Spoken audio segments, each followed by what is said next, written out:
This episode of The Orthodox Conundrum is brought to you by Jewish Communal Fund, JCF, where strategic philanthropy meets impact. Tax season is the perfect time to open a JCF donor-advised fund, a smart, tax-efficient way to maximize your deductions while supporting the causes you care about. With JCF, you can simplify your charitable giving and recommend grants on your own timeline. Open a fund with just $5,000 and start giving with purpose. If you open a fund in 2025, JCF will grant $100 to an organization of your choice. Visit jcfny.org/Orthodox Conundrum to request an information kit. That's jcfny.org/Orthodox Conundrum. The link is in the description of this podcast. The best way to be like Rav Amital is not to be like Rav Amital, but then you're being like Rav Amital because you're being fresh and original. So there's no way out of that trap. But he felt that in the post-war Europe, the traditional yeshiva environment was heavy, was full of stress and anguish and furrowed eyebrows. He felt that the yeshiva had to be refreshed, had to be aerated, and that Torah had to be enjoyable. And that's, I think, another overlay or overlap between him and Hasidus, the restoration of joy rather than tension. So he was very concerned about pretentiousness, but also about performative religion that became very dry and desiccated. He wanted there to be a joy and a serenity that comes from feeling in the presence of Hashem. I'm Scott Kahn, and this is The Orthodox Conundrum.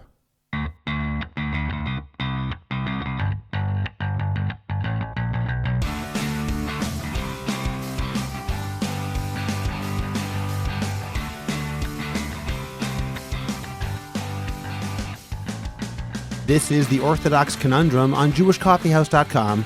I'm Scott Kahn. At the beginning of February, my friend Rabbi David Rabhand reached out to me to recommend that I host Rabbi Moshe Taragin on the podcast so that he can speak about his great teacher, Rav Yehuda Amital, the founding rosh yeshiva of Yeshivat Har Etzion in the Gush. David felt that a lot of what we discussed on this podcast is reflective of Rav Amital's philosophy, and that Rav Taragin is the right person to express what that philosophy entails. Around the same time, my son and daughter-in-law also recommended that I reach out to Rav Taragin to see if he would be a guest on the Orthodox Conundrum. It was becoming increasingly clear that Rav Moshe Taragin's voice, both independently and in his role as a close student of Rav Amital, was one that I needed to amplify. Rav Taragin was gracious enough to join me today on the podcast to discuss his new book, being released today, To Be Holy But Human, Reflections Upon My Rebbe, Rav Yehuda Amital. I certainly have heard of Rav Amital, and I have a book of talks he gave on the Amim Noraim entitled Eight Ratzon, but I always knew more about his co-rosh yeshiva, Rav Aaron Lichtenstein. Still, David's recommendations piqued my interest, and after delving into Rav Taragin's new book about Rav Amital, I'm convinced that Rav Amital's ideas fill a unique niche in the religious Zionist world today, and in many ways stand as a corrective to some of the ideology that has become dominant in the dati leumi world. Rav Amital speaks about some very important issues, including the competing values of particularism and universalism, as well as Judaism and democracy. He uses Tanach and prophecy as a guide to current events, without making the dangerous leap to identifying particular passages as referring directly to specific events and people in the news. He emphasizes the need for joy and serenity to motivate religious feeling rather than fear, and the importance of making room in our educational institutions for those Jews who will not become scholars. He addressed the way that intuitive morality needs to interact with Jewish law, and whether the state of Israel should be seen as a messianic reality. I was honored to discuss these topics and others with Rabbi Taragin, and I'm excited about the possibility of more people, like me, discovering the profundity and profound decency of Rav Amital. Perhaps more than ever before, we need to hear his voice loudly and clearly, so that religious Zionism can represent the positive and diverse force that it can be, rather than the sometimes narrow and shallow force that at times it is in danger of becoming. We'll get to our conversation in a moment. First, remember to subscribe to the Orthodox Conundrum podcast wherever you get your podcasts. Please rate it and write a review. Continue the conversation on Facebook by joining the Orthodox Conundrum discussion group. Subscribe to my Substack, Orthodox Conundrum Commentary. Check out the link in the description of this podcast to get your free subscription today. Finally, in 2025, the best way to promote your organization, your business, or yourself is to create a high-quality podcast, and JCH Podcast Productions can help you make that happen. Whether you want to learn how to start your own podcast or want to improve the podcast you already produce, we will make it happen. Write to us at aliza@jewishcoffeehouse.com. That's ALIZA @jewishcoffeehouse.com. And let's get started with your high-quality, memorable, and effective podcast. Rabbi Moshe Taragin has been a Ram at Yeshivat Har Etzion in Gush Etzion for the past 30 years. Rabbi Taragin previously taught Talmud at Columbia University, lectured in Talmud and Bible at the IBC and JSS divisions of Yeshiva University, and served as assistant rabbi at the Fifth Avenue Synagogue. In addition, Rabbi Taragin currently teaches at the Stella K. Abraham Beit Midrash for Women of Yeshivat Har Etzion in Migdal Oz in Gush Etzion. He is the author of an internet shiur entitled Talmudic Methodology with over 5,000 subscribers, a weekly shiur on Pirkei Avot with over 1,400 subscribers, and has delivered thousands of audio shiurim featured on YU Torah, as well as the Yeshivat Har Etzion audio Beit Midrash on Gemara, Musar, and Chassidut. He has authored a collection of religious and moral responses to October 7th entitled Dark Clouds Above, Faith Below, a book about redemption entitled Reclaiming Redemption, Deciphering the Maze of Jewish History, and a new book that is being released today entitled To Be Holy But Human, Reflections upon My Rebbe, Rav Yehuda Amital. Rabbi Taragin and his wife have 8 children and reside in Gush Etzion. Rabbi Moshe Taragin, thank you very much for joining me today on the Orthodox Conundrum podcast. Thank you. Thank you, Rabbi Khan, for having me. And hopefully we'll solve some, but not all of the conundrums. A lot out there. Maybe we'll start with one today. Let me ask you a simple question to begin our conversation. The book you just wrote, To Be Holy But Human, Reflections upon My Rebbe, Rav Yehuda Amital. Why did you choose to write this book? It's a combination or a perfect storm of several factors. Obviously, I was deeply impacted and influenced by my Rebbe, and I continue to revisit his ideas as I grew older. A boy once came to him when he was about to leave yeshiva and said, Rebbe, I want to thank you for all that you gave me during yeshiva. And in his inimitable prophetic style, he said, don't thank me now. Come back in 20 years. You'll only begin to appreciate, because his messages were so complex and subtle and multi-layered. And as you grow older, as with everything, but his ideas were not simplistic. They were not slogans. They were not binary or monochromatic, but they were very lush and multi-layered and nuanced. And as you grow older, you think about them. So I'm always thinking about them, trying to spread his Torah to as many students as I can. Last summer, a landmark book was published. Rav Amital didn't write much. Much of his wisdom was delivered in anecdotal fashion, in vignettes, at tishes, or speeches, or even conversations. And 2 students of the yeshiva spent about 10 years, I think, collecting all of these vignettes and organizing them by topics. I think it was about 22 topics into a Hebrew sefer called Le'olam Yehei Adam, which is emblematic of, maybe we'll talk about Rav Amital's search for a human foundation, a human basis for religious aspiration. And it's really a landmark book because Rav Amital was a fan of brevity. He spoke very, very brief, and it's readable and it's digestible. And I gave some shiurim last summer, about 35 shiurim, about that sefer. So my plan was at some point to try to turn these shiurim into a book, because I feel that Rav Amital, unfortunately, isn't sufficiently appreciated in the broader world, certainly in the non-Israeli world, beyond the Gush radius. And then, of course, my story changed, and my son was injured in Lebanon in November. And I felt Rav Amital's presence much more profoundly than I've had in the past, because the person who lived through a lot of crisis in his life, and he taught us to struggle with faith in an authentic and mature way, not avoiding questions. And it became very autobiographical, to the point where every night after the day's responsibility subsided, I went to a corner and I just wrote for about an hour and a half about my Rebbe. And it was a way of me connecting. So there were many layers to this. There's a combination of the book being published and my own personal experience and just my desire to spread his Torah to a broader and wider audience. It's interesting that you talk about how his vignettes were brief but very profound and not simplistic.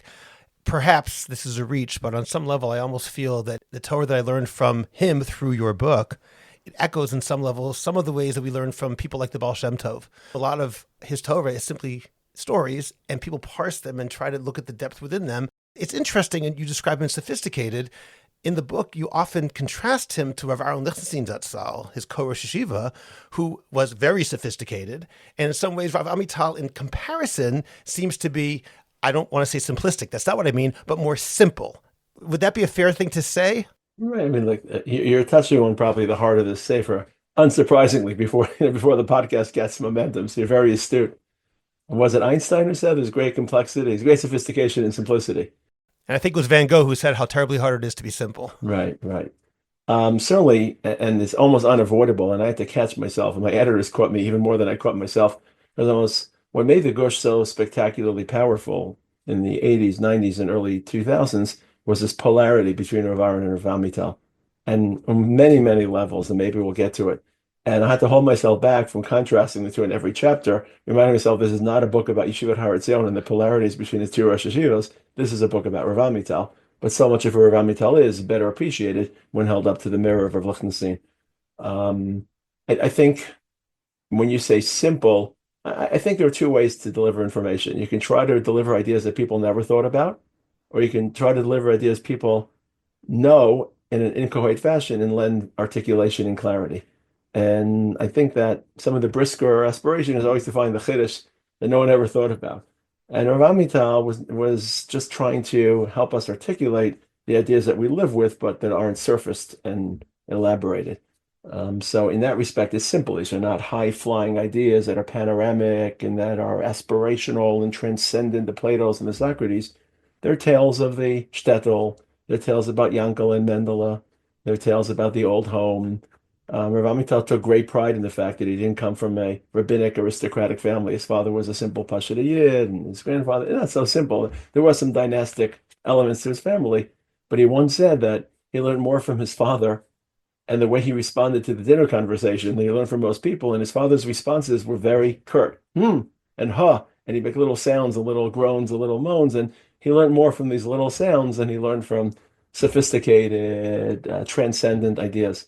So it was much more grounded. And I think that's why people sometimes refer to him as more of a Hasidic personality, even though, I mean, he was inspired, but he used to tell me that he would read Sfas Emes for muse. I mean, he didn't use the word muse, but not for information. Like he wanted to get into the spirit of being somewhere else. So he learned Sfas Emes before he gave a Sikha, even though he wouldn't be quoting the Sfas Emes. So he certainly had that energy and affiliation. But I think you're right that the Baal Shem Tov's ideas are grounded in stories, which is why the book begins with stories, because stories are much more simple. They're much less multi-layered because they're people, not ideas, but they're more compelling because you step into their shoes and you don't have that cognitive translation of what does this idea mean to me? Well, that sometimes gets watered down. But I don't find Rav Amital unsophisticated. I find him grounded and realistic. One story you write in the book, which I think relates to that idea, you talk about, I hope I get it correct, about a Shabbat dinner on a Friday night. It was a Rav Amital Shabbat, and someone gave a 30-second Dvar Torah, and Rav Amital said, wow, that's a Dvar Torah. And he usually didn't say anything, but that he had to comment on perfect. The next week, it was a Rav Aaron Shabbos, and someone learning from the previous week, he gave another 30-second Dvar Torah. And Rav Aaron, who also normally didn't comment, got up and said, that's a Dvar Torah? That's all you have to say? Right, right. So that was a polite. In fact, Rav Amital used to needle. Part of Rav Aaron Lichtenstein Shiva. So Tova Lichtenstein, his wife, turned to me, and I'm very close with them, and not just as a student, but almost on a social level. And she said, "You didn't have Rosh Yeshiva, you had parents." They were a team, and they almost teased each other, like an older couple would tease each other, knowing each other's. So Rav Amital would always tease Rav Lichtenstein by saying, "What could you possibly have to say that can't be said in 5 or 10 minutes?" And, and of all ironies, Rav Amital was nifter on an Erev Shabbos in the summer. So his Levaya was put together very, very briefly, and it was a understated event. Let's just put it that way for someone of his stature. Rav Lichtenstein, I think, was either nifter on a Sunday or a Monday. People had 3 days to prepare and to fly in from Chutz La'aretz, and there was a whole to-do and a whole production in the Gush Beis Medrash. And I imagine that in Shemayim, they're probably continuing to needle each other. You got the Levaya that you wanted, and you got the Levaya that you wanted, because it's very reflective of the different styles. Okay, I want to ask about some specific ideas that Rav Amital brought, because for me, speaking frankly, I know very, very little about Rav Amital. Now I know a lot more simply from reading your book. And I'd like to learn more because I believe from everything that you write, his voice really needs to speak to people today. And the kind of attitude that he brings, I think, is quite rare. I'm going to give an example of one of the things that he said. I'd like you to explain it to me. You wrote in your introduction that Rav Amital brought the world of Tanach and prophecy to life. He used prophecy as a lens to interpret our unfolding reality, breathing relevance into its eternal words. Unlike those who irresponsibly link specific events to particular prophecies, Rav Amital carefully employed prophecy to provide spiritual context and orientation to current events. Rav Taragin, can you articulate the difference between linking prophecy to specific events, which you say he denigrated, and using prophecy to give context and orientation to events? I'm happy you asked. It's an important issue. But with your permission, maybe I'll just take a step back. Rav Amital thought a lot about the broader world and how to interpret events, and not just the events that affected Judaism in a direct way, but that affected the general culture. And he bequeathed that or endowed that to his students. So he thought about the fall of communism and what that meant for humanity and the rise of Islamic fundamentalism before it was directed specifically against the Jewish people, and how the Western world, in my opinion, he predicted the current crisis of the Western world where it's turning in on itself. He predicted that in 1991, when we no longer had the enemy of communism to define ourselves by, then we had to find meaning in our own lives, we meaning the Western society, Western civilization. So the sweep of his interest wasn't just the Svarim on the desk and wasn't just the Jewish world. The sweep of his interests were historical events. And he taught us to spiritualize events, that these events are not just random. I think a lot of people distinguish between their afternoon seder and the 8 o'clock news. The afternoon seder are holy ideas and spiritual ideas and prophecy, and then you watch the news and it seems like petty politics, and it is petty politics and diplomacy and unfortunately war.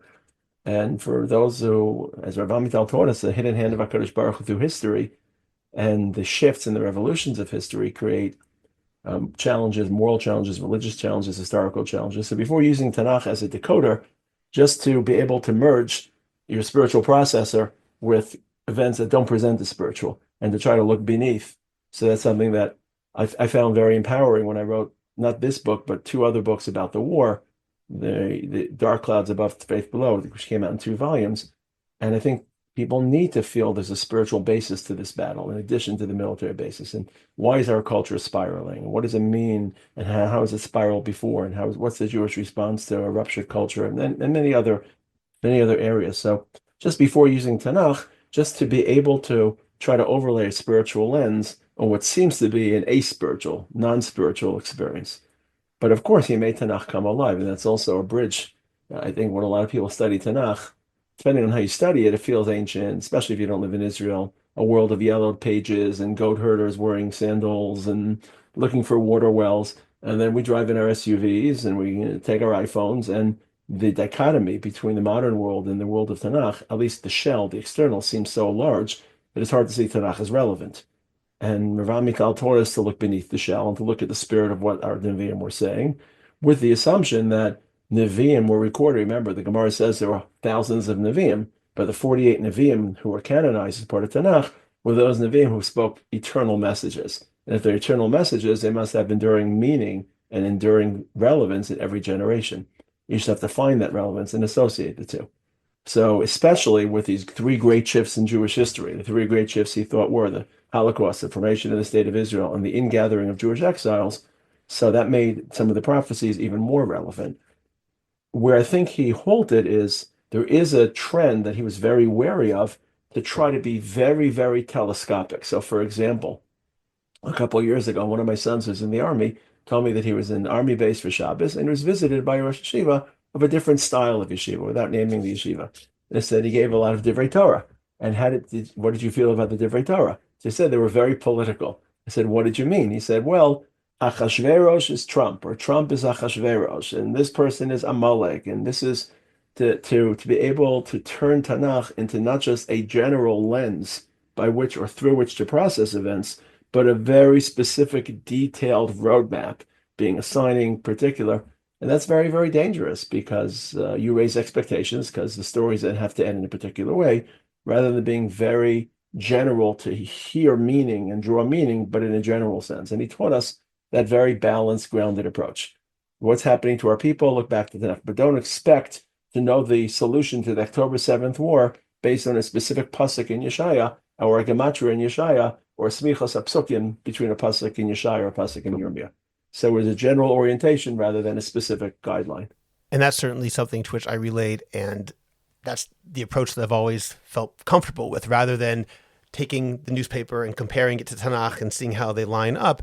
At the same time, Yeshayahu, for example, did give prophecy. He did speak about a specific event that might happen. Would Rav Amital have said, if someone says, wow, this really seems to be the prophecy that Navi X was talking about, would he say that's inherently illegitimate or just dangerous and maybe it's best to stay away from it? I think it depends how much resolution, how micro, how much micro relevance a person is trying to draw. So if you're trying to describe general trends in the world, or general trends in the moral spirit, or general trends in the Jewish world, and you're associating that or decoding that by prophecy, but if you say this particular event, or this particular person, or this particular moment, I think it depends upon the level of magnification. So is our culture veering in a certain direction? Yes. And can you see that in Nevuah? Yes. Is the ingathering a large major event happening? But the return of the Jews from Yemen during Mirvat HaKsamim in 1949 being attached to a pasuk in Yeshaya, that I thought he'd be very wary of. And I'd like to ask you also about how he said that Jewish history is cyclical, and how Jewish history being cyclical relates to a very different trend, which is looking at it as a tahalich, something which is moving in a very specific direction with a messianic end. How do those really work together? Right. It's a really important question. So I'm happy you surfaced it and that you evoked it or invoked it. I didn't hear this formulation from him. So I'll give you my own formulation, but obviously everything that I say, I believe was inspired at some level by his direction and guidance. I think that at a macro level, Jewish history is linear. Namely, it has a beginning, it has an end. The beginning is creation, delayed then 2,400 years until mass revelation, those two events. And the end is redemption. And history lies in the middle, and we're the engine that drives history, not just our own experience, but human history towards redemption. So at a macro level, it's linear. It begins and it ends. But at a micro level, as it unfolds towards that terminus, patterns repeat themselves and historical carve-outs happen again. So there's an inevitable endpoint, but the wheels turn to the same rhythm, to the same cadence that they used to turn. So that's inherent, let's say, in Maisa Avasim and Labanim. If you feel that Maisa Avasim and Labanim is not just a moral guidance to learn from Avram, but they create historical templates. When Avram visited Shechem, he created history. He didn't just allude to it. Or it's latent in the pasuk in the end of Eicha. Hashivenu Hashem Elecha v'nashuva, Chadesh Yameinu kikedem.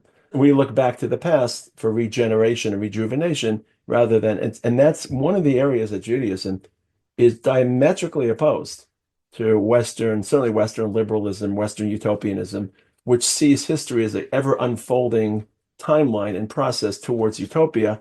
And the more that you can wrench history from its arcane Neanderthal past and position it in a world of modern thought, the closer you are to utopia. Whereas for us, we're trying to circle back to an original point, even though, and this is so hard to be both modern and orthodox, because the orthodox amongst us looks back to the past as the bellwether of moral guidance and of divine transmission.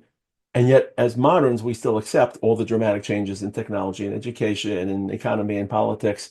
So you can either be locked in the past, and some, let's say, hyper-Haredi orientations would say nothing of the modern world matters, and I'll even employ the medicine of Chazal, some completely landed in that ancient world, or you could be hyper-modern and look at the past world as all tribalistic and Cretans who were worshiping gods and worshiping or engaging in ridiculous Talmudic conversations as they see it. So the ability to see it circling back, even though we're evolving, it's a very sophisticated way to view history. I didn't hear Rav Amital articulate this that much. What he constantly would say is lo lidragesh, lo lidragesh. Don't get, and there were times, although I don't remember the exact language, that things will even out over time as a pendulum evens out. So don't get caught in the moment and don't assume that things will always remain as they are, but there's a natural yin and yang and a circling effect that will balance itself out. But he didn't talk, at least that I remember, in those specific terms of cyclical nature versus linear nature. I recently read something by Rav Soloveitchik that I believe he said in the 40s that's quite similar, talking about the end of World War II and the Balfour Declaration and various things that were happening in history back in the first half of the century, saying something quite similar, that Talmidei Chachamim, he said, don't get too excited in either direction. They don't get too depressed and they don't get too excited because they know that everything eventually sort of evens out. One thing passes, another thing goes as well. So that sounds like something that's quite similar in that way. Right, correct. More of a panoramic view. And I think people that lived through the tumult of the 20th century took it for granted that the world gyrates, but returns back to a state of equilibrium. I think for a lot of us, or at least maybe the younger generation, who lived in a more stable world, we feel the world is fixed in a particular space or a particular condition. It's harder for us to imagine the world, although now the world is becoming tumultuous again. So I think people are struggling with that because they grew up with a premise of stability rather than realizing the world revolves and evolves. I mean, I think that at least for people in the Orthodox world who have a concept of Reshit Tzmicha Gulatenu, the first flowering of our redemption, whether or not we accept that, but that idea that the state of Israel and this process of Geula that we're moving towards, many would say, not everybody, helps us believe that, of course, things are always going to get better and better. And when we have major setbacks like the past year and a half, it's a jolt not only to our emotional health, but to our spiritual health, to our sense of faith, which I guess leads me to Rav Amital's understanding of the state of Israel and the land of Israel. I'll ask it straight out. Did he understand Medinat Yisrael, the state of Israel, as being, here's the loaded term, the first flowering of our redemption, or did he see it in a more nuanced way? It is a loaded question. It's loaded on two reasons, and not just ideologically, but Rav Amital, I think one of the gifts he tried to give us was an allergy to cliches and slogans.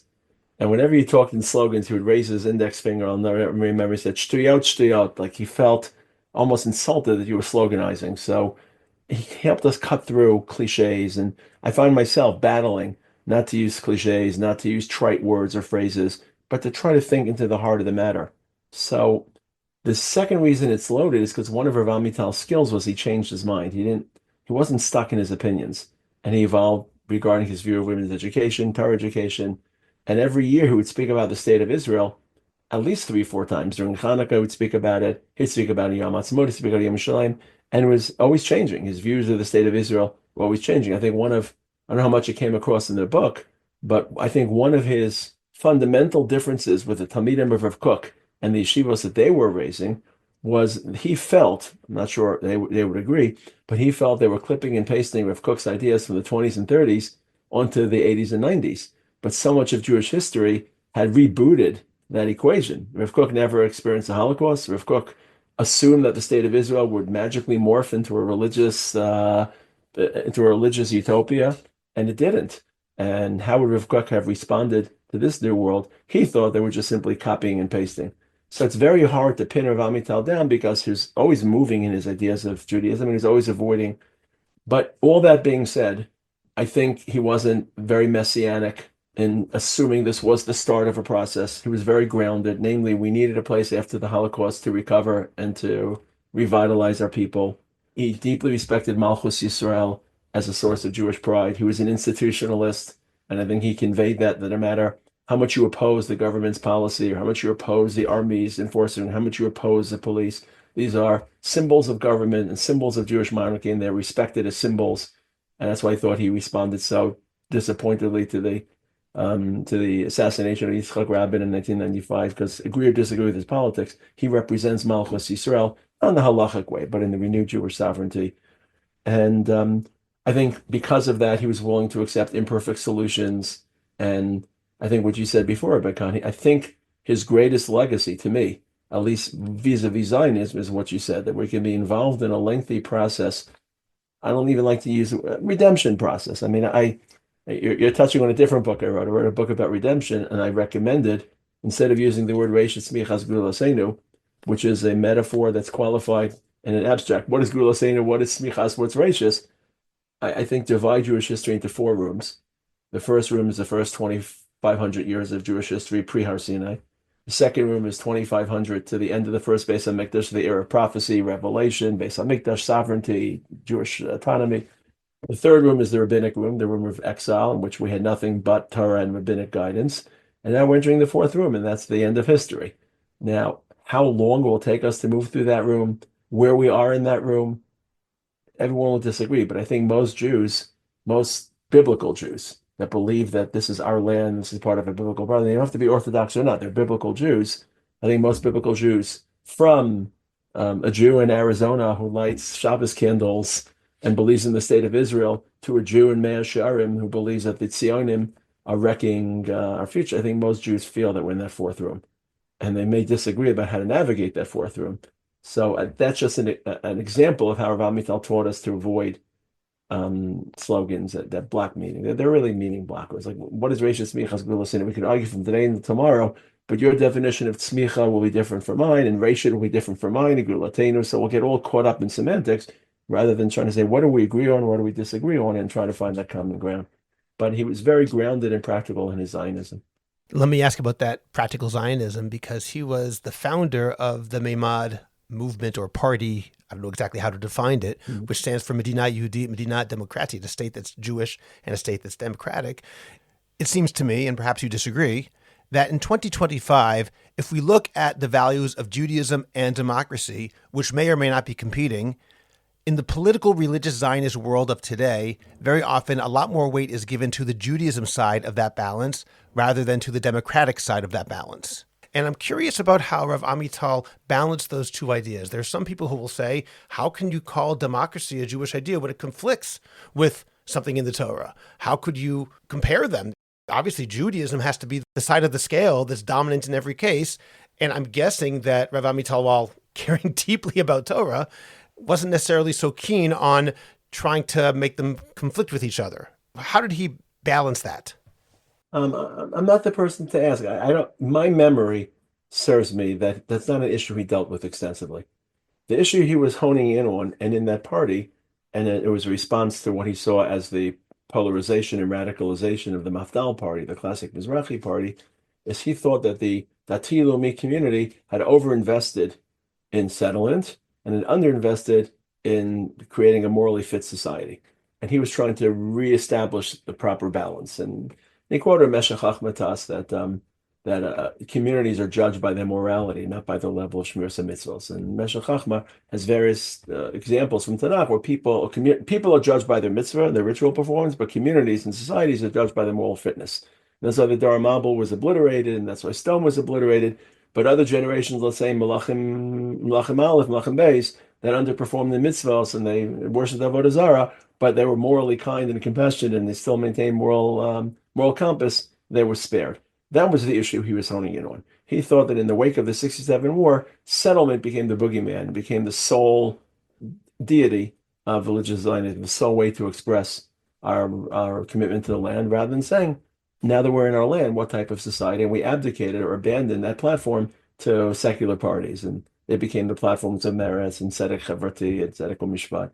I don't even, I was actually sitting with a very intelligent, I don't want to mention his names, I don't know if he went to, I was actually today, we went to a Levaya, so I gave someone a ride home from the Levaya, from the funeral, and I was sitting next to someone who's published extensively about Rav Amital, and somehow this issue actually came up, and he agreed with me that this was not, and I think this person really does care and speak a lot about this issue, and intends for him. He's more of an academic, but he said that Rav Amital in his mind really wasn't so attuned to this.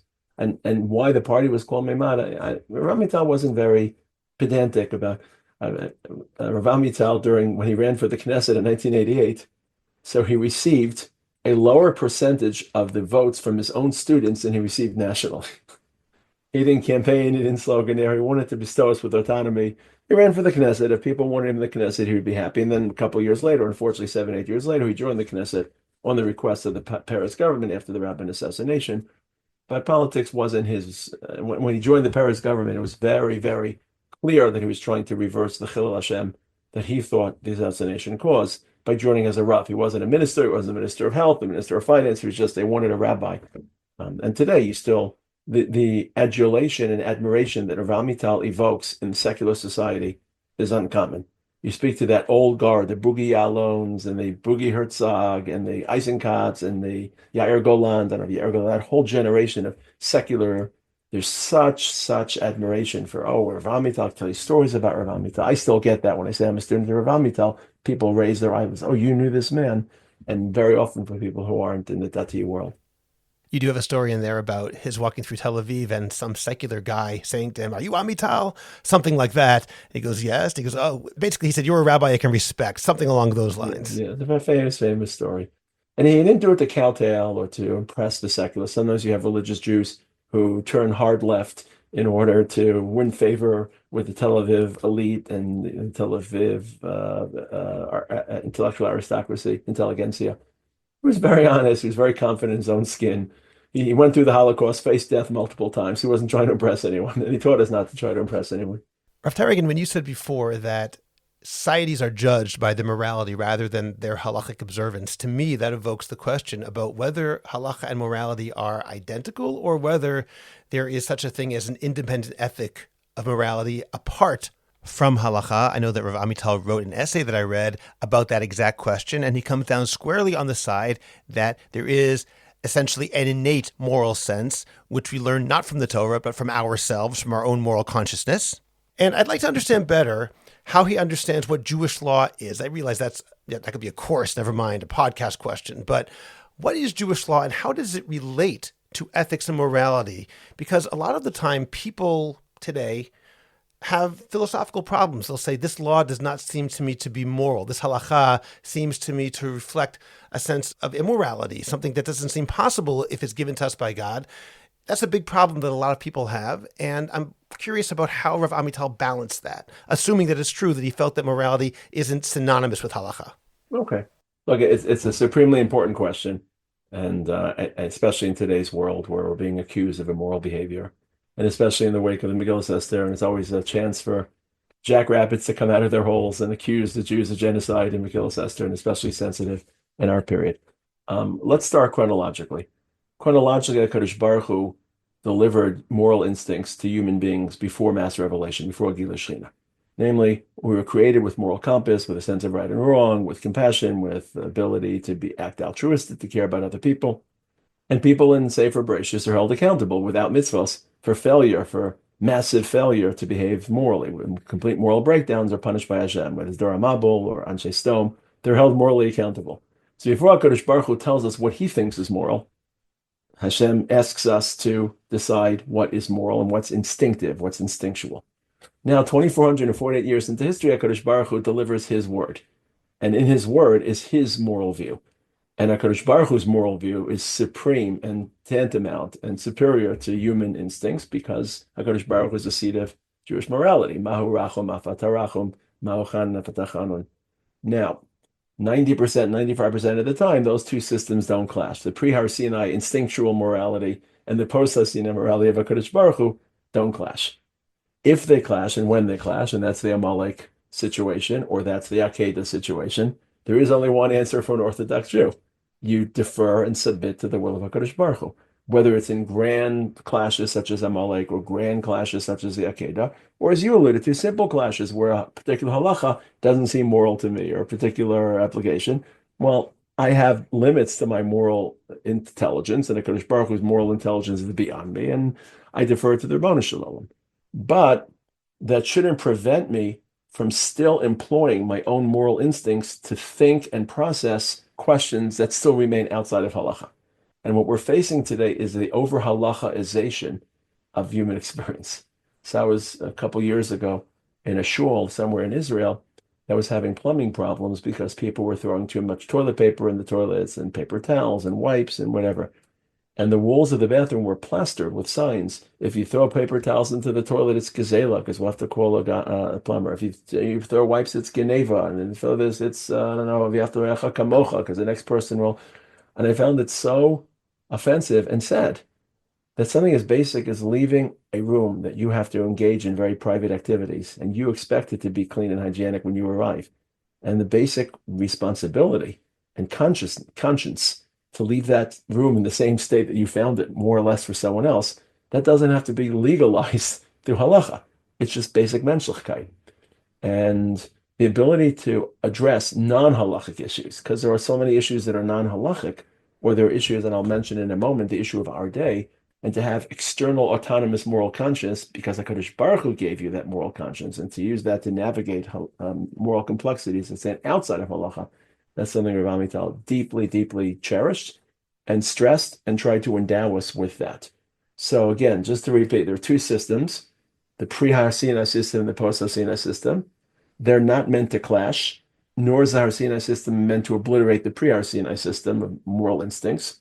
But if they do clash and when they clash, there's only one answer, Batel Ritzoncha Mipnei Ritzono.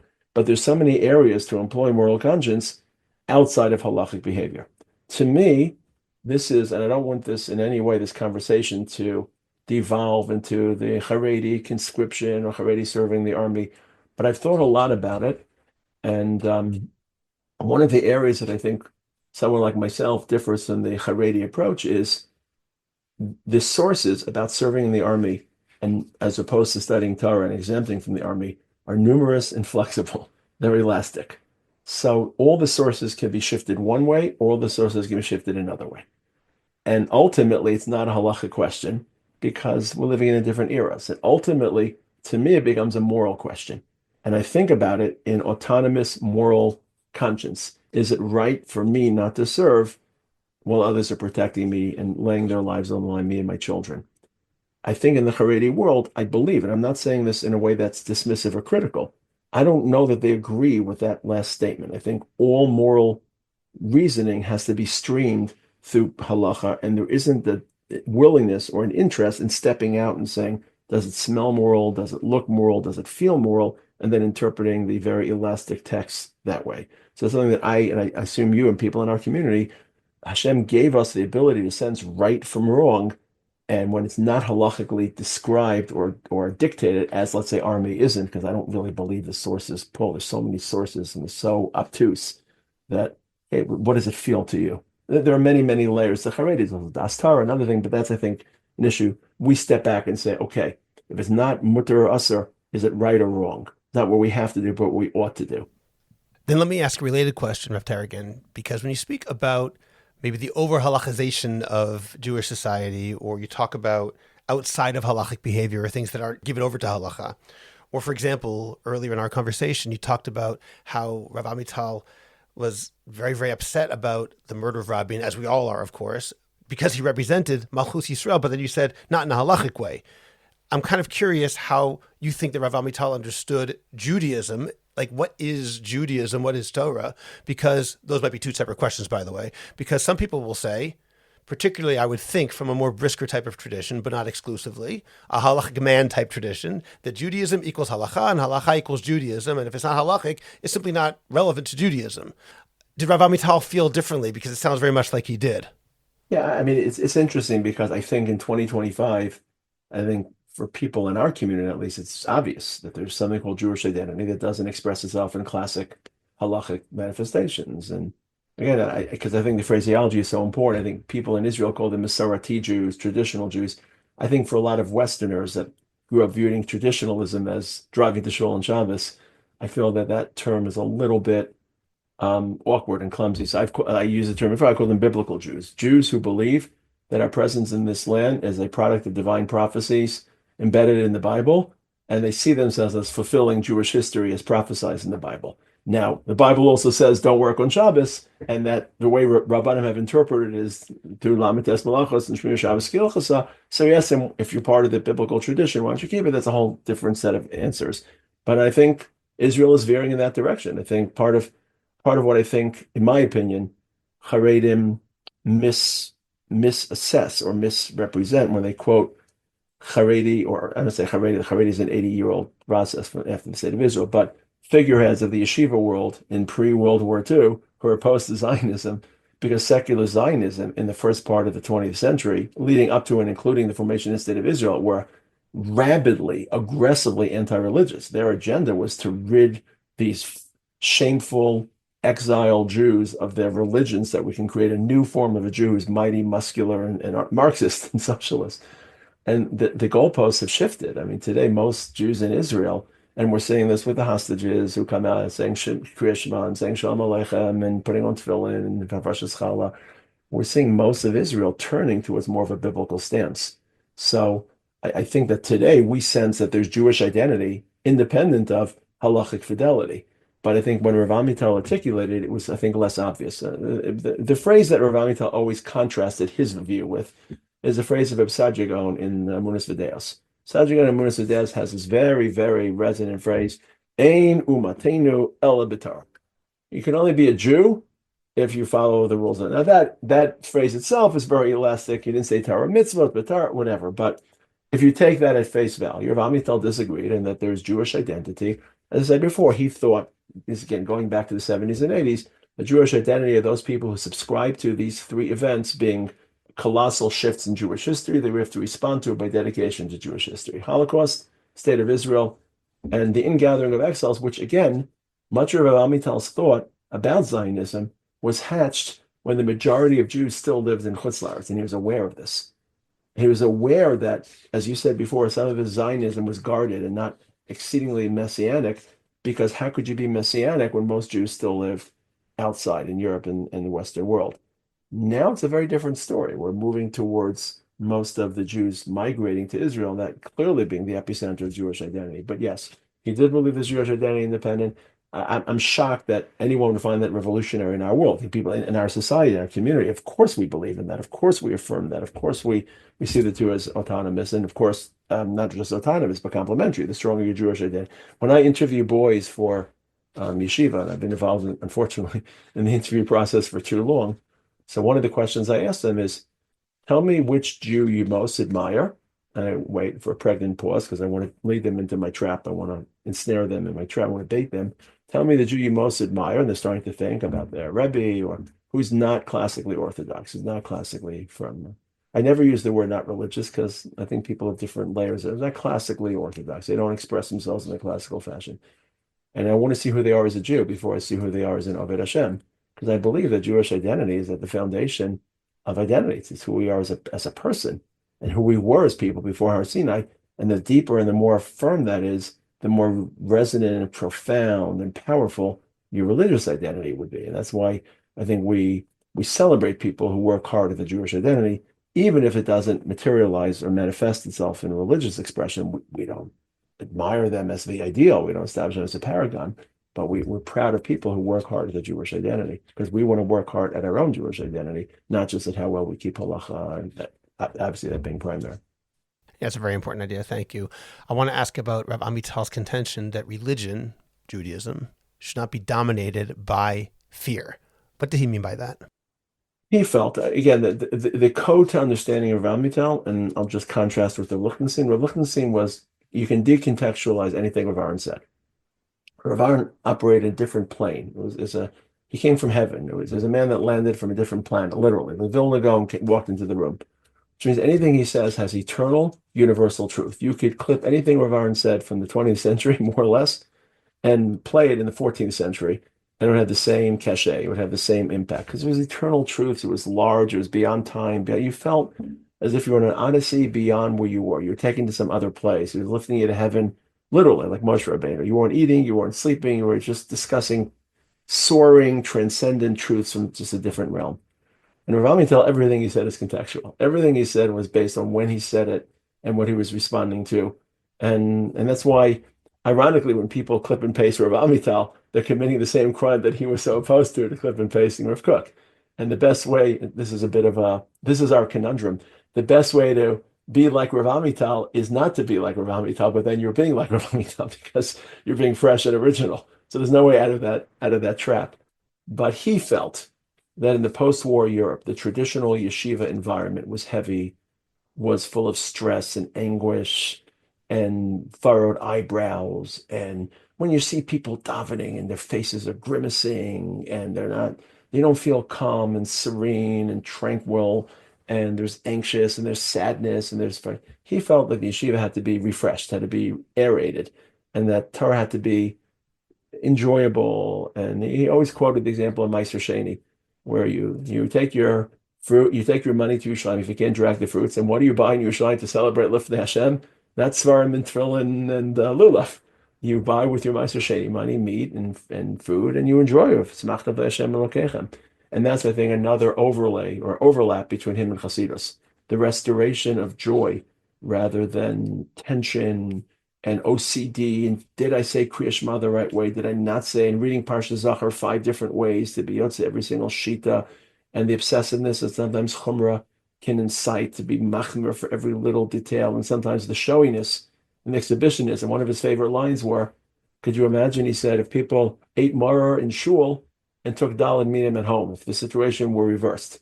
So people would spend hundreds of dollars on lettuce and a few shekels on daled minim. Because why do we ultimately spend so much money on daled minim? Because we want to show off in shul how firm we are. We want to show everyone how machmir we are. So we'd be parading around with leaves showing everyone how nice the veins of the lettuce is and how nice the stalks are. So he was very concerned about pretentiousness, but also about performative religion that became very dry and desiccated, and he wanted there to be a joy and a serenity. I think a serenity is the best word. The serenity that comes from feeling in the presence of Hashem. And another thing that comes to mind when you say that is that it seems to me that he also wanted people to be normal. You talk about the difference in educational philosophies, again, not to make everything about Rav Aaron versus Rav Amital, but a general trend of trying to create gedolim, trying to create great scholars and reaching for the heavens, with the consequence that those who don't make it are quote unquote failures, versus saying that we really want you to be a normal, happy, successful, religious Orthodox Jew. I think of the story of Yankele Eloi, which you quoted, calling an 8-year-old baby an Eloi, a genius, so that he'll already grow up to be that. Rav Amital did not like that. Mm-hmm. He said, it's great to have good goals, but it's important to be normal. Is that a fair characterization? Yeah. And again, to be honest, I was at a wedding last night. I've had a very busy couple of days. I was running last night with a colleague of mine. Again, I won't say his name. And he actually, I didn't tell him about the book. He just said that he found Rav Amital. He was displeased with that. He thought in his mind that would encourage mediocrity. But it was definitely, to me, I found that we're human beings. We're going to come up short. And we have to learn how to deal with those moments that we fail and accept our failures and accept our vulnerability and accept our humanity, rather than creating a false myth that we're angels. We can always be angels. And to me, the most frustrating part of my life as a teacher is that I had two different voices in my head. Rav Aaron Lichtenstein challenged us to soar like angels, and Rav Amital reminded us that sometimes we're grounded as humans. And those are two frequencies that always play in my head. And I have to try to give my Talmidim both of those. And I don't know that I can give them both, because I had two people that were stellar and surpassing, and they whispered different voices. I think that's a crucial intersection of religious growth. Too much acceptance and religion flatlines, and ambition becomes deflated, and you just accept yourself without striving for more and searching for more. Too much aspiration, and as you said before, not just that people strike out when they can't reach it, but even the people who reach it, they're filled with such tension, and especially in a world in which people's emotional inner life is under so much stress and lacking the self-esteem for all the reasons I'm sure you talk about in your other podcasts. It's so paramount to, and as a person, I made some very hard decisions as a parent whenever I reached that intersection between pushing my children further at the risk of their mental health. I always sided with their mental emotional health, which is hard for me. It was hard to get out, but the skill of parenting is get out of your own way for your kids and let them find their own ideas. So I had to stand back, because I want to give them the platform. And I'm proud to say, but I'm disappointed to say that most of my kids are not looking to a career in chinuch. They're just well-rounded human beings who have nice marriages and good families, and they serve HaKadosh Baruch Hu, and they go to a minyan. And what I'd like to have, one of my children may be on that route. What I'd like to have, more briskers who are uncovering the mysteries of Tosfos and Reb Chaim, I would, but you have to choose your own life. And I think a parent's first responsibility is health at all levels, physical health and mental health, and then people make their choices. That's very refreshing. I think that a real problem in our Jewish world today, with much of the chinuch, at least as I've experienced it with my own kids in Israel, is this emphasis on being an expert student, which obviously is a good thing. But sometimes I believe that educators, mistakenly in my view, conflate being a good, for example, Gemara learner, a guy who can uncover the secrets of Tosfos, with being a good person. And that person who is not such a good learner, he is a second-class Jew. He's not quite on the same level, forget intellectually, which may be true, but even spiritually. He's on a lower madrega, so to speak. And I think that kind of attitude is extraordinarily dangerous, and I personally think we have to fight against it. It's based in the American culture. I laugh sometimes. Don't tell the principals in America I say this, but if I had one executive prerogative, I was named principal of every high school in North America for a day, I would abolish valedictorian, because it victimizes those who are not. But the greatest victim of the valedictorian culture is the valedictorian, because they spend 4 years or 8 years hearing how great they are. And then they walk into a world in which intellect doesn't really count. It's more relationships and kindness and heart. And your wife could care less about how smart you are. She cares about how kind you are. And relationships, not achievements. And we do a pretty good job in yeshiva. I just tell boys, I'm from Brooklyn. I'm not a very sophisticated person. I know, keep my head in front of me. Whatever relationships I try to build, those are more important, and keep it simple. So I'd like to hear about Rav Amital and the ideology of Das Torah, if it's okay. And specifically, obviously his emphasis on saying, I don't want little Amitals or mini Amitals, shows that he wasn't interested in people just imitating everything that he did. And I would assume, based on that, as you indicate as well, he didn't like the referencing and constant consulting of rabbis for every little thing. But how exactly does one draw the line? Because if someone doesn't know the answer, it's right to consult a rabbi. And sometimes someone doesn't know what even you're supposed to ask. In other words, it's a skill itself to know what questions are the questions to ask a scholar and what questions really are the ones you should keep to yourself. In fact, if I could add something, I think sometimes our great rabbis at times err by not telling people, you should not be asking me that question. Don't answer a question that you shouldn't be asked in the first place. How did Rav Amital thread that needle? Like I said before, I think he was reactive. He felt that the yeshiva system of Europe had become too top heavy and was smothering personal initiative. So I think he tried to reestablish a equilibrium. And because of that, as with everything, he had to react by radicalizing a little bit. And I think you're right. I think in today's world, we don't take enough agency. I'm sorry, we give too much agency without. Sometimes I was having this conversation with someone a few days ago. I forget about what. And I just told the person, the adult, he needs you to make a decision for him. That boy needs you to take control of the decision in a way that isn't manipulative or exploitative. That doesn't. But in the 60s and 70s, when Rav Amital was formulating his ideas about the yeshiva, I think he felt that there was not enough. The famous story. The yeshiva opened its doors on Gimel Kislev, 1968, the third day of Kislev. The yeshiva began. This was the start of one of the great modern yeshivos with great Talmidim were coming, Yoel Ben Nun and Yaakov Meidan. It was the start of something new. Rav Amital didn't come that day because he wanted to set a tone that it was the yeshiva of the students, not the yeshiva of the Rebbe. So could you imagine being absent on opening day, not showing up? And he would tell us to look up questions, which again, to me, if you ask me, Moshe Taragin, I think you should encourage people to look up, but you should also encourage them to look up the svarim that will give them authoritative answers. Sometimes students can misunderstand you telling them to look it up. You say, oh, look it up and come to your own opinion. When it comes to halacha, you don't have the right to your own opinion until you learn for many, many years. You can't, oh, I'm a Shana Aleph guy, I look up the Mishnah Berurah, but I have my own opinion.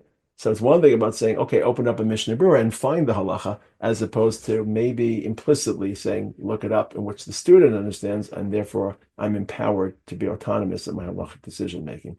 But in general, in our community, since you alluded to it, our community generally doesn't thrive on das Torah, although I'll give you a surprise nugget in a moment. We feel that halachic questions have to be deferred to people that have halachic knowledge, not generally rabbanim, but again, it doesn't have to only be rabbanim. It could be, for example, today with Yoetzet Halacha, women who aren't officially rabbanim but have vast knowledge, and sometimes in most cases, surpasses even the knowledge of, or certainly, average rabbanim, not maybe established and experienced poskim. And also, when it comes to moral questions, I think it's important that I feel that in our world, there's a lot of moral self-arbitration where people come to their own conclusion about what's right and what's not right about issues without listening to other voices. Like, I wonder how many people in our community make their own decisions. How many people in our community have people they would listen to? Like when I asked Rav Lichtenstein a question and he said something that I disagreed with, I thought about it for a week before I charted my own path, because if this man is telling me something, I really have to process it very carefully before I make my own decision. So when it comes to halacha, where there's absolute deferral, when it comes to moral religious questions outside of the boundaries of halacha, you should have people you consult with in a serious fashion. When it comes to halacha questions, financial investments, medical issues, who to marry, which house to buy, although in a very shocking way that I couldn't make sense of for many, many years, I once asked Rav Aaron, I think we or I, does he believe in das Torah? This is Rav Aaron Lichtenstein, and he said yes, but he doesn't believe there's anyone alive who's capable of practicing it. Which to me meant that, yes, in theory, someone can know enough Torah and have enough paraprophetic insight that he could provide answers beyond the scope of halacha and moral questions, but he didn't feel like what you have today in, let's say, the Haredi world, seems like it's just next man up, whoever is the oldest, saintly, and that person then becomes the authority. And again, it has its benefits and for the community, but it doesn't. There's no test, the das Torah test, to know how well you are at being das Torah. It's just whoever the next crown gadol is. And it's a little bit jarring that people could defer to das Torah without there being, like, let's say there would be a das Torah test and that person would show to have surpassing das Torah based on objective metrics, then you say, oh, well, let's defer to that person's opinion because that's orthodox logical behavior. But it just seems like it's more of a cultural experience. But in that culture, it seems to be very powerful and very effective. Yeah, I once read an article by Rav Aaron Lichtenstein. I believe it's actually a speech which was transcribed when he describes if there's no das, there can't be any Torah either. There can't be das Torah without both das and Torah, a sort of worldly understanding of how things work. And in there, he mentions that Rav Shlomo Zalman Auerbach, he said if everybody followed Rav Shlomo Zalman Auerbach, he would accept das Torah. But he said now we don't really have people like that. Right. But it was surprising still for me to hear him say it that way.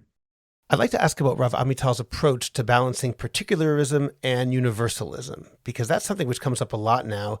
When we think about the Jewish people, we're very much a particular nation. We're living in the land of Israel. His yeshiva is located in Yehuda V'Shomron, quote unquote, the settlements, which again betrays a particularist orientation. But I get the feeling that that was not at all his total concern, that he had very much universalist concerns about all people. Even, for example, in talking about the Sabra and Shatila massacres in 1982 in Lebanon, that obviously is a moral question, but it's a moral question vis-a-vis non-Jews, a moral question vis-a-vis people against whom we were sort of fighting, whether those were the people we were fighting or not is part of the question. But he was very adamant that we need to care about those people outside of our Daled Amot, those people outside of the Jewish community. And I'd like to know how he balanced that in your view. Right. Again, as you correctly stated, I think the Sabra and Shatila, for those who may not be as familiar, in the early 80s during the first Lebanon War, there was a refugee camp of Muslim Arabs, which was viciously attacked by Christian Arabs, and many people thought, and it was a massacre, and many people thought that inasmuch as Israel was the controlling force in that area and had actually allied with the Christian Arabs, they bore moral responsibility. And Rav Amital was amongst them, and other people were trying to sweep it under the carpet. In my mind, that doesn't strike me as universal. It's just moral responsibility every Tzelem Elokim. There's a story about 1973. There was evidently a passenger airliner that invaded Israeli airspace in the weeks before the 73 Yom Kippur War, which was very tense and everyone was getting ready. Again, we were caught by surprise, but it was a moment of tension. And the Israeli Air Force shot down a passenger airliner and about 60, 70 civilians were killed. And again, there was a tendency to say, look, this is a war, militarily charged environment. The army can't be held accountable. This is just the casualties of war. And Rav Aaron and Rav Amital were sitting with Yosef Berg, who was at that point the elderly, respected leader of the Mizrahi party in 73, encouraging him to vote for an inquiry, a government inquiry. And he was resisting, he was pushing back. And at some point the phone rang and Yosef Berg picked up the phone, listened for a little bit, put the phone down and turned to Rav Aaron and Rav Amital and said, you will now have your inquiry. Who was it? It was Rabbi Soloveitchik telephoning from New York, demanding from Yosef Berg, Rabbi Soloveitchik was a more positioned member of the Mizrahi party, that there be an inquiry into this. So it's just good moral, and not sweeping moral issues under the carpet. But he certainly had the breadth and the universalism that you speak of. But as with so much else, Rav Amital, it just seemed very seamless. He didn't ever articulate that drama or that tension. He just spoke about it as if it was part of one world. I remember in 2005, after Hurricane Katrina, and people were saying some awful things. So this isn't a question of moral accountability for the people in Louisiana. People in the Gush B'Zman should nothing to do with Louisiana, but people were saying the reason that Hurricane Katrina struck the people of Louisiana is because George Bush supported the disengagement from Gaza and it was divine retribution and the smug self-deification, playing God. It's horrible things. And Rav Amital, he didn't denounce them. He just got up Simchas Torah night in the wake of Hurricane Katrina. And he said, I want you to daven on Simchas Torah for the victims of the hurricane in Louisiana. And I think there were hurricanes, there was an earthquake in Iran, northern Iran, that took, again, 10,000 civilians. I could look it up. And he said, daven for the people. They make a big deal about it. And I walked home beaming that night with such pride that on Simchas Torah, which can be very particularistic, well, we are given the Torah to care about the entire world. And without that universalism, our chosenness is hollow. Without focusing on our particularism, then we have no message for the world. Just they never seemed to Rav Amital to be at odds with one another. And he never highlighted their incongruence or their tension. He just spoke about it as if it was part of being an Oved Hashem. I never felt the tension that sometimes people speak about today between the two of them. Then that leads to one of the most difficult questions, because we don't know what he would say about the world we're living in today after October 7th. But I'm going to ask it anyway. I know it's speculation by definition. That's somewhere where this particularism, universalism tension comes to the fore. Not necessarily, but a lot of the time there's an emphasis much more on us as a particular nation, Am Levadad Yishkon, living by ourselves, the whole world seemingly at times against us, or at least much of it. And I'm wondering if you can speculate about what Rav Amital might say, what message he might send. If you hear his voice in your head, Rav Taragin, you can imagine what Rav Amital might say to people today living through almost 18 months of war against multiple enemies, all of them, of course, aligned with Iran. What might he say in a situation like this? It's such a hard question for me because I have a lot to say, and there's a lot in my head, but I don't know how much of it is me or how much of it is Rav Amital.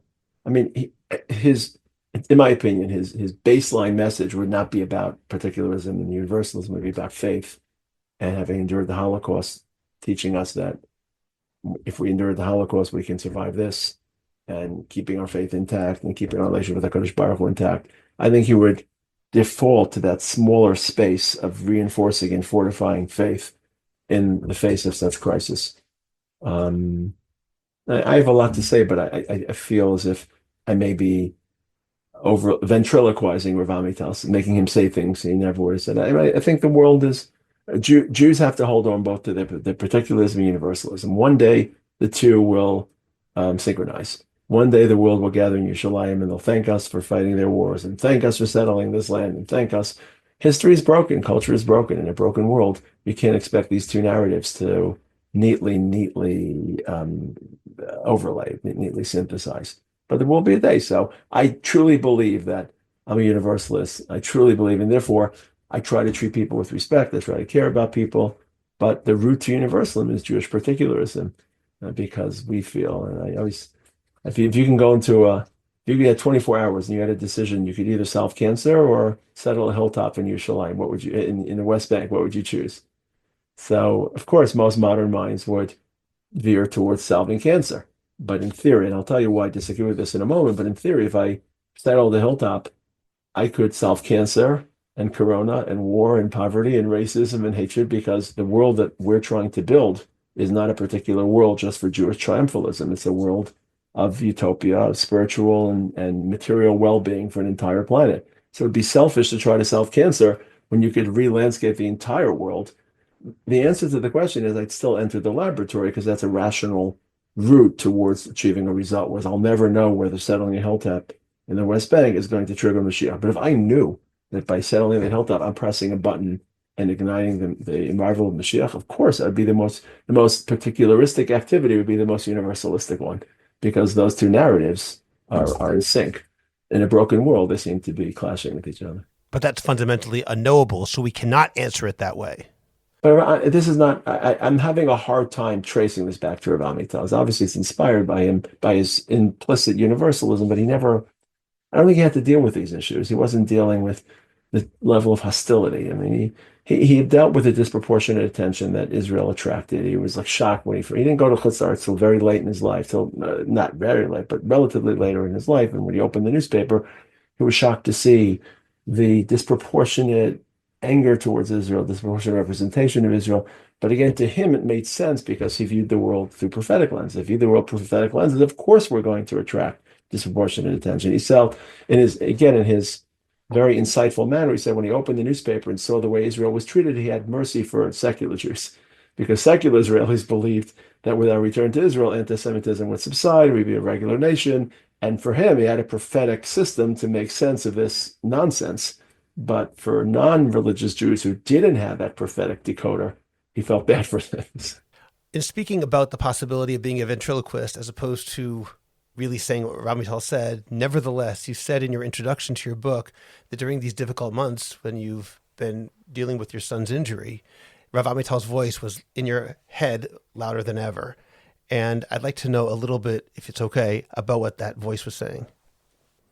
I have to look at the introduction, what I wrote, but I'm blocking out everything but you and HaKadosh Baruch Hu. That's the serenity I spoke about before.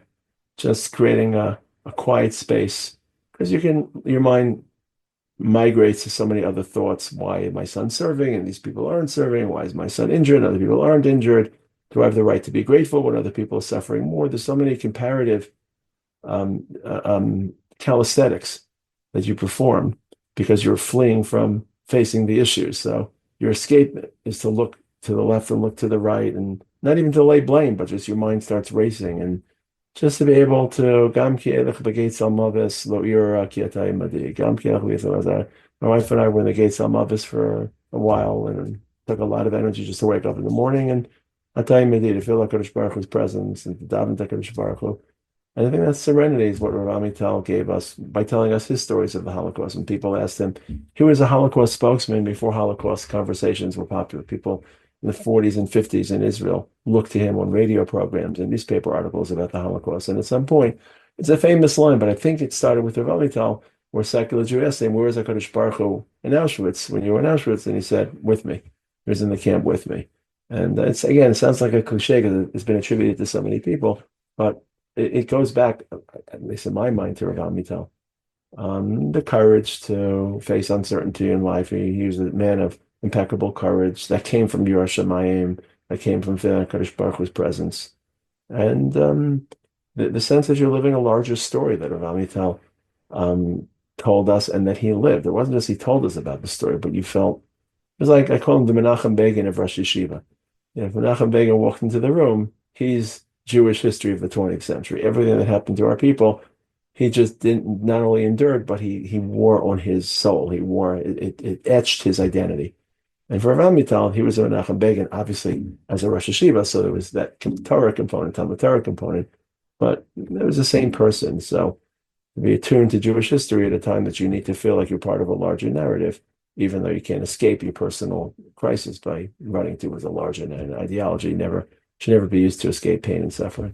Rav Moshe Taragin, I thank you very much for sharing your love for Rav Amital with all of us, your personal connection with Rav Amital with all of us. As I mentioned at the beginning, I know so little about Rav Amital, but I know I should know more. And now, thanks to you, I feel that I've at least started off on that path. I feel that he's a voice and his is a voice which really needs to be heard more in our world today, a corrective to a lot of the problems that we see. And thanks to your book, To Be Holy But Human, Reflections Upon My Rebbe, Rav Yehuda Amital, I feel that maybe now people will get a better sense of that. So I thank you. Well, thank you. You have some very, very insightful and well-positioned questions. So you obviously read the book carefully and not just read it, but assimilated it. And hopefully if this can spread Rav Amital's Torah to a broader audience, then it's L'Shem Shamayim, Magdil Torah Ladir. I think I agree with you. I think it could be helpful in people's journey to a balanced but passionate avodas Hashem. Thank you, and may your son continue to have a refuah shlema, a complete recovery. Thank you. Thank you so much. Thank you. This episode of The Orthodox Conundrum is brought to you by Jewish Communal Fund, JCF, where strategic philanthropy meets impact. Tax season is the perfect time to open a JCF donor-advised fund, a smart, tax-efficient way to maximize your deductions while supporting the causes you care about. With JCF, you can simplify your charitable giving and recommend grants on your own timeline. Open a fund with just $5,000 and start giving with purpose. If you open a fund in 2025, JCF will grant $100 to an organization of your choice. Visit jcfny.org/Orthodox Conundrum to request an information kit. That's jcfny.org/Orthodox Conundrum. The link is in the description of this podcast. Subscribe to the Orthodox Conundrum podcast wherever you get your podcasts, and please rate it and write a review. Please visit jewishcoffeehouse.com for other episodes of the Orthodox Conundrum, as well as many other great podcasts, including Intimate Judaism, The Maimonides Minute, Chochmat Nashim, The Francisca Show, and Let My People Eat. I'd appreciate it if you go to Apple Podcasts and rate and review the Orthodox Conundrum. It takes literally 2 minutes. It's just giving a certain number of stars and writing 1 or 2 sentences. Please like the Orthodox Conundrum podcast on Facebook and join our growing Facebook group, the Orthodox Conundrum Discussion Group, where you can feel free to discuss issues in orthodoxy in an honest and friendly environment. Finally, do you have a message that needs to get out? Do you want to promote your business, your organization, or your cause? The best way is by producing a podcast, and Jewish Coffee House can make it happen. I have experience producing hundreds of podcasts, both for myself and for satisfied clients. Whether you want to learn everything you need in one day, or relax and record and let me do the heavy lifting, Jewish Coffee House Productions will work with you to make it happen and make it even better than you imagined. Let me help you today. Write to me at scott@jewishcoffeehouse.com or go to jewishcoffeehouse.com, click on Productions, and sign up for a free consultation. Make your voice heard, promote your cause, sell your product, and engage an audience now. I'm Scott Kahn. This has been The Orthodox Conundrum on JewishCoffeehouse.com.